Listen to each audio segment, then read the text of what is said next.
1973 series on restaurant sanitation, which we called Not on the Menu, has spurred reforms in the industry not only in Dade County and Florida, but in the rest of the country as well. Other television cities and other stations using Not on the Menu as a model have made their communities aware, sometimes painfully, that what is behind the kitchen door cannot and should not be hidden.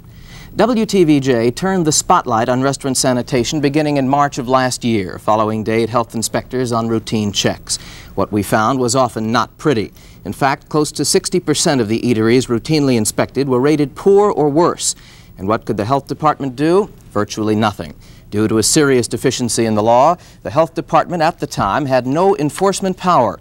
But because of our Not on the Menu reports, night after night, the public indignation grew. On June 5, 1973, the Metro Commission gave unanimous approval over industry objections to a new law that gave the Dade Health Department the enforcement power they needed, the authority to close down restaurants that posed health hazards to the public. 10 days later, on June 15th, the day of our final report, that law went into effect. The big questions now are, what has the health department done with that law, and what has the law meant for the eating public? Acting Food Hygiene Coordinator Charles Alexander.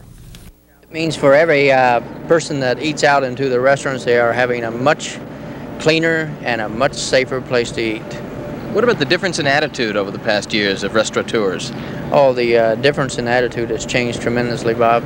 They cooperate, they want to cooperate, and there's a few hardcore people which obviously we've had to close because they do not want to cooperate, but overall we're getting good cooperation and getting a lot of respect from the restaurateurs. The new law is no panacea, and the health department knows it, but it is one heck of an enforcement tool, and it is being used.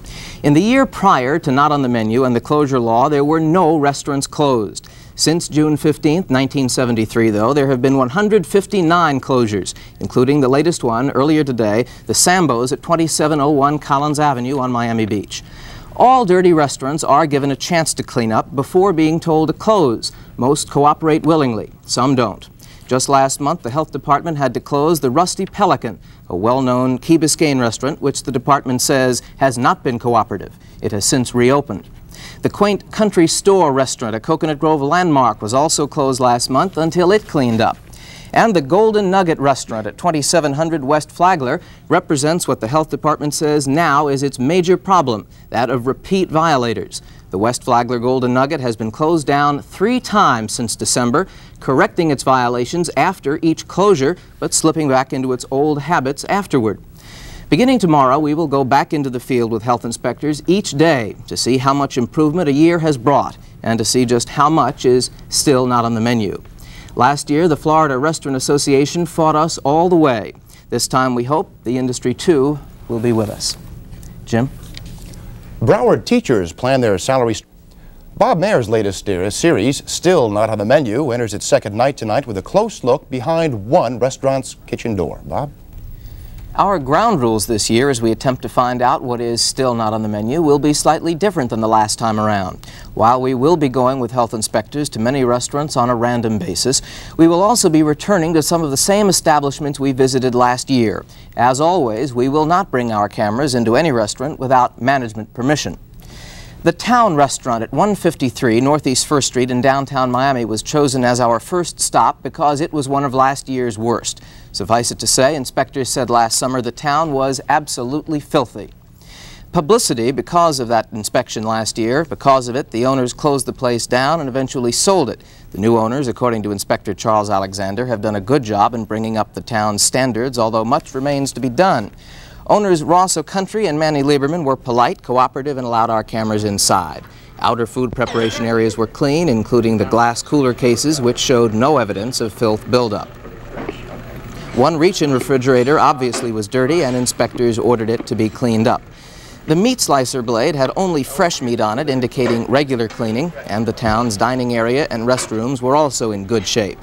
As for the ice machine, it was clean, but 2 ice storage boxes were not, allowing for possible ice contamination. Inspector Alexander found too many of the supposedly clean dishes dirty, a serious or red violation, and he said almost every juice glass was unclean. While the dishwasher temperature was more than adequate, the machine's jets were clogged. That was the problem. They hampered the operation. The town was storing its butter in ice, which is not allowed, and in its bakery we found the restaurant's most serious violation: flies everywhere. Management was told to rid the place of flies within 24 hours or face closure. The bakery also had some dirty equipment, which employees went to work on immediately and cleaned up. Otherwise, the town now boasts several good points. Its walls, ceilings, and floors are all brand new. Its main kitchen area is clean, even under equipment, and exhaust filters are grease-free. Walk-in refrigerators and freezers, also new, are clean and neat, and all the food was covered as required by law. Inspector Alexander talked about the town's overall sanitation rating. Rating of the town restaurant today would be fair, Bob, due to the fact they had a lot of flies in the establishment, in the bakery area. What about their attitude with the violations you pointed out to them? Well, the attitude is excellent, Bob. They've taken care of most of the violations while we were there. That inspection was done yesterday. Today, Alexander reports all of the town's red violations, including the flies, have been eliminated, bringing the rating of the restaurant now to very good. Tomorrow night, another restaurant. Jim? Bob, the latest episode of True Grit, which is what North Miami Beach residents are calling their water supply. Seems that way, Jim. The Royal Castle at 1540 South Dixie Highway in Coral Gables ranked at the bottom of the cleanliness scale 1 year ago with a rating of filthy. To find out if the threat of closure under the Dade Health Department's new law had any effect on the restaurant, we followed Inspector Joe Reese to its back door. Reese was allowed inside, but photographer Warren Jones and I were not. No. Why not? Against rules and regulations. Marjorie Rogers told me that management didn't like it when Channel 4 was allowed inside last year to photograph the restaurant. As it turned out, management probably would have been much happier this year had we been let in. The inspection today showed that all areas of sanitation were much improved as opposed to what we found last year. There was no accumulation of filth. Things in general were much better there. Reach and refrigerators were nice and clean. Generally, there were one or two that needed some work. What were the violations? Well, there were two major violations that we found. The garbage was a bit of a problem. The bin was left uncovered, which might possibly lead to fly breeding. And their dish machine wasn't quite what it should have been. Their arms and slots were not as clean as they should be. They should be cleaned at least once a day. What good points can you talk about this Royal Castle? Well, generally, I think the attitude was much improved. In fact, the area supervisor came in, and he was real cooperative and really trying to do his job. Well, how would you rate the Royal Castle at 1540 South Dixie Highway? Well, at the present time, I would have to rate it probably between fair to satisfactory. Again, those inspection results apply only to the Royal Castle at 1540 South Dixie Highway. Tomorrow night, we'll take another look at a fast service chain restaurant. Jim?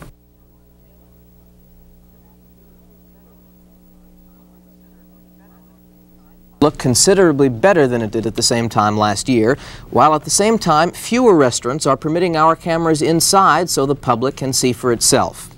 At the Denny's restaurant at Biscayne Boulevard and 121st Street, the manager had left word with the man in charge that Channel 4 be kept out. The manager says that, no, I can't let him in. Why not? Because he says they always show the bad parts, not the good parts. Anyone who has ever watched any part of our series knows that is simply not true. The Denny's at 12105 Biscayne Boulevard did have several violations. Its outside garbage bin was left open. Toxic materials were found near food contact surfaces. Several wall holes were found in the kitchen and bathroom, and inspectors said the restaurant did have a light infestation of mice. But there were many pluses. Denny's refrigerators were termed very clean, its food storage practices were called excellent, dishes were clean, and in general, the facility itself and most of the equipment in the restaurant were in very good shape. Well, due to the fact that it had taken care of all the violations that we pointed out, with the exception of the holes in the walls and the mice, it must be rated fair. If it hadn't been for the mice problem, they would be in excellent condition. At the Howard Johnson's restaurant at 16600 Northwest 2nd Avenue, the hostess politely told us we could not accompany the inspectors. A moment later, the man in charge slammed the back door in our faces. He was later identified as Howard Johnson's district manager, Sam Thurmond. But again, this Howard Johnson's, according to inspectors, while known for problems in the past, is now rated very good. That familiar open garbage violation was present, and parts of an ice machine and an ice storage chest and some refrigerator gaskets were dirty. Salads were stacked one on another, a violation, and again, toxic materials were found too close to food contact surfaces. Most everything else, though, including the meat slicer, other equipment, and even the restrooms, were all very clean, and most of the other violations were corrected on the spot. 2 more restaurants, both in good shape, and both refused us entry. We just don't understand, because a clean restaurant has nothing to hide from a camera. Jim? Bob Mayer has been checking out restaurants with Dade County health inspectors again, and the news tonight is bad. Bob? Right, Jim. Unfortunately, we learned today there is an awful lot that is still not on the menu in some area restaurants. Proof of that is the landmark Pumpernicks restaurant at 12599 Biscayne Boulevard in North Miami. Channel 4 was not allowed inside because owner Manny Zinn said he didn't need the publicity. I don't see why we should have TV cameras in here. We have inspectors in here all the time. Are you afraid of what the cameras will find? Nope, absolutely none. Are you free of violations? Free of violations. To say that Zinn's remark was inaccurate would be a gross understatement. In fact, the Pumpernicks at 12599 Biscayne Boulevard had scores of violations, filling the fronts and backs of 2.5 inspection forms. The most serious violation was found in 2 100-pound sacks of sugar, which were contaminated and infested with mice. Inspector Charles Alexander himself saw 6 of the rodents scurrying about in and on the sugar, and he ordered the food thrown out immediately. Familiar red violations like uncovered food, food stored on the floor, toxic materials near food, and open garbage were also found, but were corrected during the inspection. Alexander found numerous other, though less serious violations, including dirty walk-in refrigerators, what he termed filthy pot storage racks, and dirty kitchen walls. Cleanliness throughout the establishment was bad, Bob. I found a heavy accumulation of filth behind their stoves and ranges. And also one of the ice machines was quite filthy. With what? With an accumulation of black slime that may fall into the ice. They had been using and cleaning some of their plastic spoons, which is to be used only once. Mr. Zinn threw that out at the time I was there, so that violation is corrected. What would you term the overall sanitation rating of the Pumpernicks here? Filthy. Those results apply only to the Pumpernicks at 12599 Biscayne Boulevard, where Alexander says a potential health hazard did exist at the time of his inspection. The restaurant's good points? Well, its restrooms and some of its equipment, including stoves, ranges, and a meat slicer, were clean, and its dishwashing was good. As we left, steam cleaning crews were already at work. But if the more serious red violations are not all eliminated by Monday, the restaurant will be closed down. No law is perfect, and neither is the restaurant closure law given to the Dade County Health Department last June. While the department can now shut down an eatery if it poses health hazards, nothing prevents a restaurant from getting dirty again between inspections. What was found Friday at the Pumpernicks restaurant at 12599 Biscayne Boulevard in North Miami was not pretty. In short, the place was, in the inspector's own words, filthy. Owner Manny Zinn told me today that his restaurant has lost 2/3 of its patrons because of our report on Friday, and that he has been up all weekend cleaning and correcting violations. After a recheck today, the health department was more than satisfied. Would be considered fantastic, I believe, due to the fact that 99% of all the items that they were noted on Friday were corrected over the weekend. There was no evidence of mice throughout the store, none at all. All the other red items, such as their toxic materials, the garbage, and the food storage practices, were taken care of. What about other items above and beyond the red ones that they were given additional time for? You mentioned filth buildups throughout the establishment. What has happened in the area of cleaning? That would have to be considered really fantastic, Bob. They've done a very, very fine job of cleaning the entire establishment of all the buildup of filth that was there Friday. They've cleaned all the equipment properly and painted the walls, and it's in very good condition as of today. Inspector Alexander says the overall sanitation rating of the Pumpernicks at 12599 Biscayne Boulevard in North Miami is now very good. Alexander's only regret was that the restaurant was not in that shape on Friday. Jim?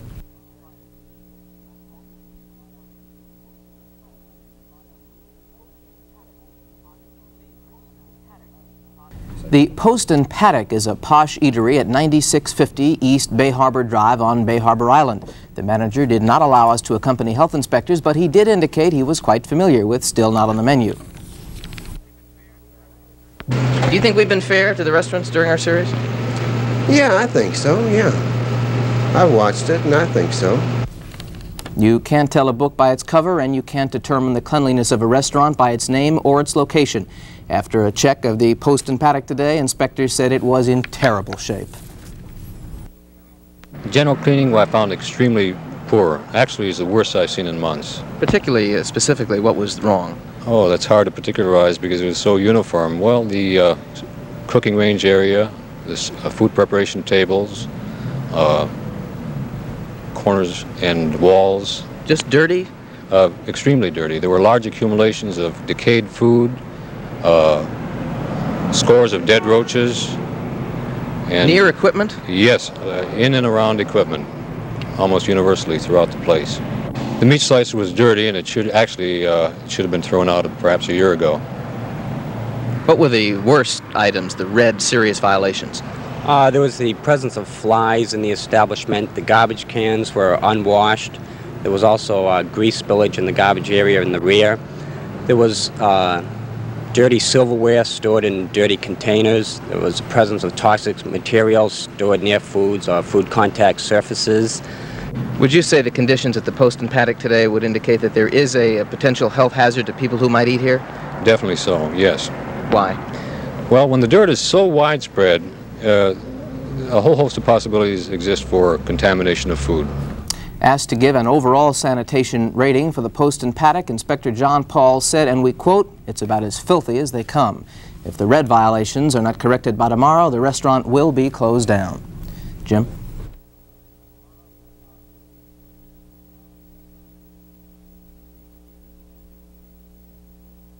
The question posed by the title of the series can now be safely answered in the affirmative. Many restaurants have a lot that is still not on the menu, and much of it is plain old-fashioned dirt. When we arrived at the Lenny's Hideaway restaurant at 5055 Northwest 36th Street this morning, manager William Moody was glad to see us. He believed his restaurant was clean, and he allowed our cameras inside. Aside from a few minor violations, the coffee shop at Lenny's was in good shape and most of the equipment was clean. Back in the main kitchen, the dishwasher temperature was up to par, and most importantly, the dishes were coming out properly sanitized. Inspectors George DiDiego and Charles Alexander also gave good marks to the public restrooms at Lenny's Hideaway, but from there, it was mostly downhill. The old wooden walk-in refrigerator, Bob, was in very good condition. It was clean, the food was kept covered, and all the food was up off the floors. The irony of the situation was we walked next to it to a metal refrigerator, and the doors was filthy. I scraped crud off the door to get into it. The walls were dirty. The ceiling was dirty with a heavy dust accumulation, which I scraped off. The food was uncovered. The food was stacked on top of one another. And then when I walk into the freezer, there was pork loins that were kept unwrapped and uncovered, and they also had food on the floor in the freezer. The cleanliness in other areas of the kitchen, Bob was very disappointed. To stand in the middle of the kitchen and merely look at all the equipment, it appeared quite clean on the surface. But when you looked underneath equipment, such as the steam table unit, and take a napkin or a rag and you can pull out all the crud that's on there. Or look underneath the shelving on the above the stove, and you'll find all the grease that's going to drip down onto the food.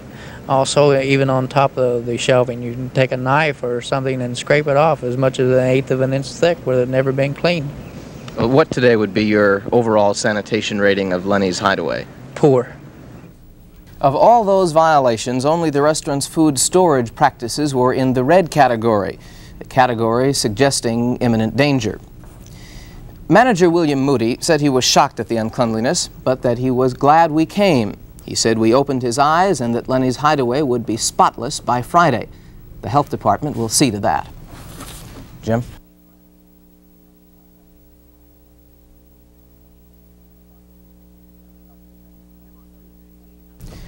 Jim, on Tuesday, Dade County health inspectors found several serious or red sanitary code violations at a well-known Bay Harbor Island restaurant. This morning, after the first of 2 scheduled rechecks of the post and paddock at 9650 East Bay Harbor Drive, inspectors said most of the items that could prompt closure had been corrected. The post and paddock silverware is now clean. The kitchen is free of flies and food is no longer stored on the floor. While most refrigerated food has been covered, there was still some uncovered, uncooked meat in a walk-in refrigerator next to a dirty wall. Outside garbage violations had been corrected with simple soap and water. Manager Bob Porter has been given until Monday to clean up all of what inspectors called filth inside the post and paddock, more time than is usually allowed. Porter, however, indicates that job physically could not be done even in that amount of time. Inspector Bill Garrett says the job can be done and that perhaps management just doesn't care enough. That is an attitude deficiency. I would suggest that maybe because the operator has been apathetic for years and he's inured to that go-easy attitude. While cleaning violations are not closure items under the Dade County law, an establishment that procrastinates in cleaning or continues to repeat violations will soon be dealt with in a very special way. We'll be getting into that next week on Monday. Jim? Last Tuesday, when health inspectors checked the Post and Paddock restaurant at 9650 East Bay Harbor Drive on Bay Harbor Island, they termed its sanitation filthy. Most of the restaurant's red or serious violations were corrected within 2 days, and on this Memorial Day, inspectors returned to see how much cleaning had been done.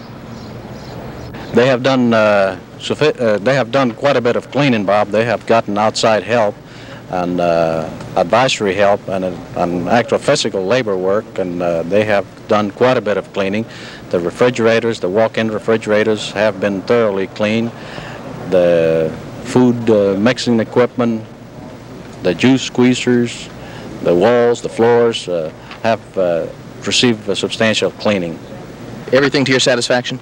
Some of the items will have to be re-cleaned because there just was so much to be done here that some of the items they missed or did not do a thorough job on it, and they will have to redo some of the items. For example, the dishwashing machine was de-limed. They will have to do this because there are certain areas inside the machine that was not satisfactory. It was said last week that potential health hazards existed here at the Post and Paddock. Is that true today? No, this is not true today. There are no potential health hazards today. The food is properly protected against possible contamination. Today, Benavides rates the Post and Paddock's overall sanitation as fair because he says of structural violations remaining in the Post and Paddock's building. But he says those violations are being corrected. Bob Mayer, Channel 4 News.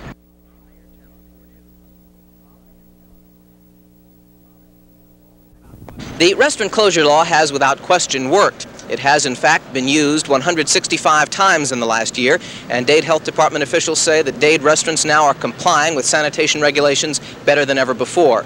But an unforeseen problem has developed. Some restaurants have been closed twice, even 3 times, correcting their violations after each closure but then slipping back into their bad habits. What to do? By midsummer, the Dade Health Department hopes to have implemented a portion of the Dade ordinance providing for revocation of a restaurant's license to operate. Well, we think this is the solution to the constant violator. We feel that this must eventually become the final procedure. Are you suggesting the possibility of permanent revocation? Very likely. To stop this and to protect the public, we may have to go for permanent revocation of some of these permits. Can you also use this revocation permit clause to deal with a restaurant that, say, is free of red violations but is, say, very dirty, which is not... If he stays dirty and he does not meet the rest of the requirements, yes, this can be made applicable to him. The red violations are to act in an emergency. This is a procedure set up to clean up and keep clean the industry. The mechanism to do that exists, needing now only some procedural ironing out. Best bet is that a 3-man permit revocation hearing board will be set up, including a member of the Health Department, of the Restaurant Association, and of the public. Bob Mayer, Channel 4 News.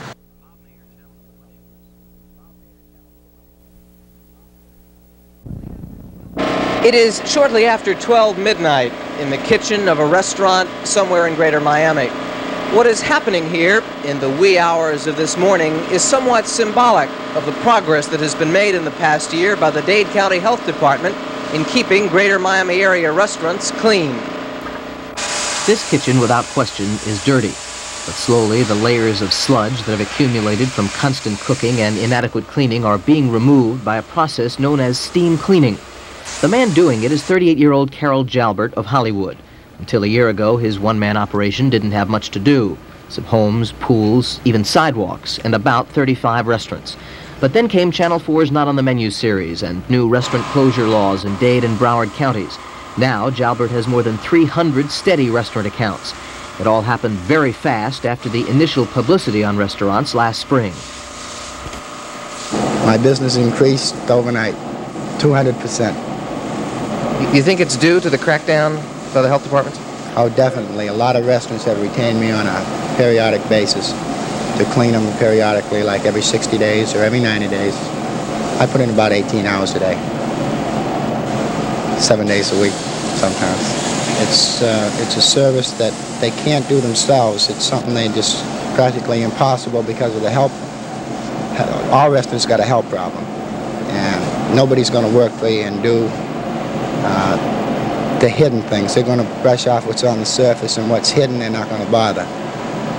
And this is what Channel 4 is finding. They're finding everything that's hidden, out of sight. Jalbert says he can't speak for others in his business, but that the new desire on the part of many restaurants to clean up has literally changed his life. There is apparently more demand now for restaurant steam cleaning than there is supply.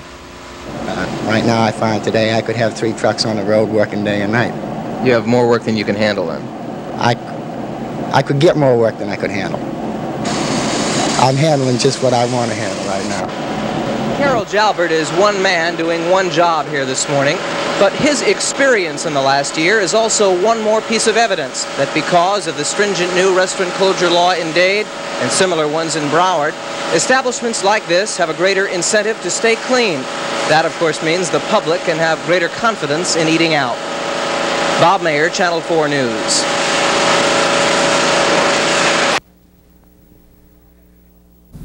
In the almost 1 year since Dade County passed its restaurant closure law, much has been accomplished. Just how much depends upon whom you talk with. Now, though, even the Florida Restaurant Association, which initially opposed the local ordinance strongly, says it is working well.